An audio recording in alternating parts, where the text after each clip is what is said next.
If you can learn to deal with urges and cravings by familiarizing yourself with a couple of techniques, you can have something to fall back on when things get really tough. And of course, on this path, things can get really tough really quickly. So to have these at your disposal, man, you can really help yourself out. So here are the techniques, give them a try, and remember, they're not easy, but they are worth it. In the long run, they can and will make their difference. So use them and good luck. The first technique is what I call negative visualization. This is one of the most powerful methods on the list. What you do with this technique is you imagine the 10 seconds after you've just relapsed on PMO. How do you feel? What do you wish you had done? How is this now going to impact your day, your life, and your relationships? How is this now going to affect your mood, your energy, and your happiness? Asking yourself these questions is tough. It's very direct and very uncomfortable. But understand that you bringing to mind the reality of a relapse temporarily gives you this hit of sobriety. It helps you to see this flash image of what using PMO would actually look like. It cuts through the fantasy of a relapse just for a second and helps you to see what you need to see.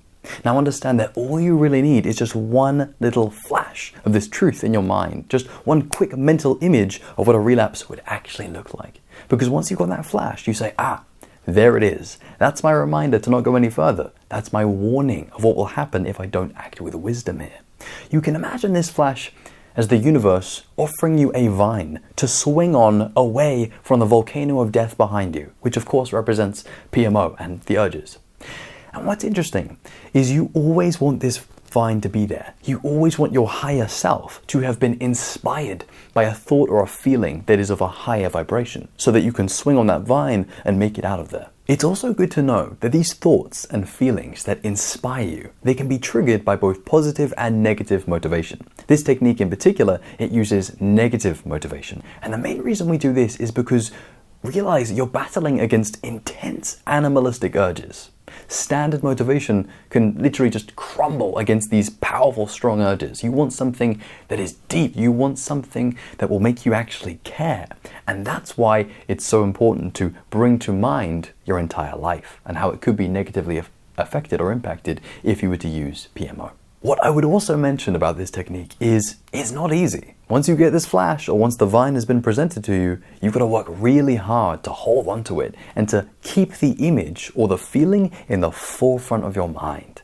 Because what will happen with urges is they're so powerful and so slippery, they will actually steer you away from what you've just realized and make you hungry once again for lust and pleasure. This is the trap of the mind, and it's really, really hard to see through it. But you can if you use the flash of truth or intuition. And the way that you do this is you see the flash and you've got to say to yourself, I've seen it. I've seen the flash. I am now too aware of the consequences. I can't go back now. I've tapped in to the clarity, something which is priceless, something which most people wish they had in this position, but usually only have afterwards during a relapse. Whereas you've got the glimpse now.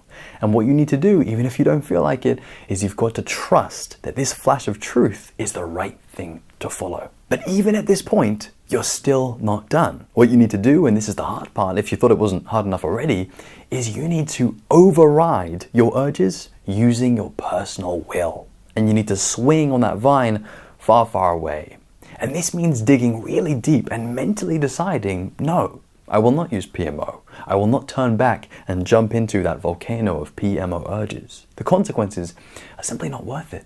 And again, if this seems hazy, or if you feel like kind of going back to PMO, bring to mind and visualize the negative consequences of your actions. What you will find is that even just by imagining them, you will remind yourself of how emotionally painful and distressing a relapse can be. It's not worth it. It never will be worth it. Don't think that it could be worth it. And instead, trust your inner wisdom to guide you. The only caveat here is that if you do have a relapse, don't let this negative visualization follow you. Instead, drop it right then and there and reframe to a more positive outlook of the situation. The next technique is what I call the no thank you technique. This is one that you can use anytime sexual thoughts are just coming into the mind. This technique involves seeing the thoughts or urges and swiftly stepping in and saying, no thank you. Your mind starts wandering and maybe is moving into sexual thoughts. You notice them and you say, no thank you. You're scrolling online and you see something stimulating that could maybe lead to something more. You step in and you say, no thank you. Believe it or not, you can get so good at doing this technique that you never actually enter into that kind of danger zone where you're really heated up and very close to a relapse. Instead, using the no thank you technique, you always keep yourself at a safe distance. You shut down PMO urges before they even get a chance to develop. What I also really like about this one is it develops your self-discipline muscle, as well as your ability to have this kind of knee-jerk automatic response of, no thanks, I'm good. I prefer a life of wisdom and good decision making. And remember that getting this one down, it saves you a lot of time and applies not only to sexual thoughts and urges, but also to sexual encounters. So for example, if you're thinking about having a casual encounter with someone, what you can do is you can consult your intuition, you can ask within, and more often than not, it will say to you, no thank you. And that's because that kind of encounter would not be good for your soul or spiritual health. So using this technique, you can create a very pure life, and you can keep yourself away from thoughts, urges, and encounters that would not benefit you but cause you suffering. The next technique is deep breathing.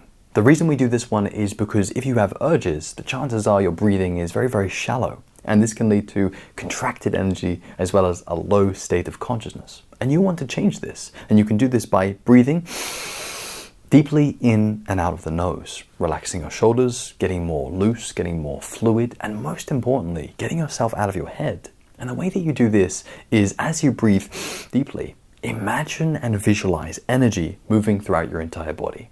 You can place attention on your arms, on your legs, on your stomach, on your feet, on your fingertips, on your face, everywhere, in an attempt to ground yourself in the body and move attention away from the mind. Now, if you're really struggling with urges, this one might not be enough, and that's why I might suggest you try the next technique. The next technique is, in many ways, the ultimate technique, and this is because it's meditation. And the reason meditation is so effective is it raises your level of awareness or consciousness. And the primary reason for this is so that you can have more distance from your own mind and have more connection with your own spirit or higher self. And in truth, you can meditate in about 1 million different ways, but the way that I'm going to share in this context is just a very basic form. It's closing your eyes, becoming very still, and observing your mind, using concentration and focus to lock in on your present moment awareness. You should feel yourself become quieter and more conscious. You should also start to become the true observer of your own mind and thoughts. But what I've noticed is that there is a drawback to this technique, and that is with urges, you might be so restless or so distracted that you might not even have the will to sit down and meditate. And even if you do, without realizing, you can use that time to further fantasize about sexual thoughts or actions.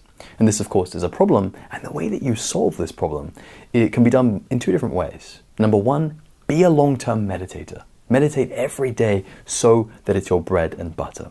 And this will make everything immediately easier because you've trained your awareness and that muscle for months and months and maybe even years. On the other hand, to solve the problem right away, do meditate and just decide right now that you're going to become more conscious because you have a lot more power over yourself than you think. And you can really change your mindset and your state if you genuinely want to. The problem is, in this context of being, as I call it, under the influence of cravings, your mind will not want to change or become more conscious. And this is why you need to set a seriously strong intention to become more conscious, and then you will. So have intention, have focus, meditate, and you will find your way out. So, to conclude, if you really care about yourself and your life, you will use these techniques. Or you will find others that work even better, and you will fall back on them if and when you need to. Remember, you never actually want to relapse. These techniques are here for you so that you can honor that and live the very best life possible. So good luck, and if you've enjoyed this video and would like more, then my friend, please do subscribe.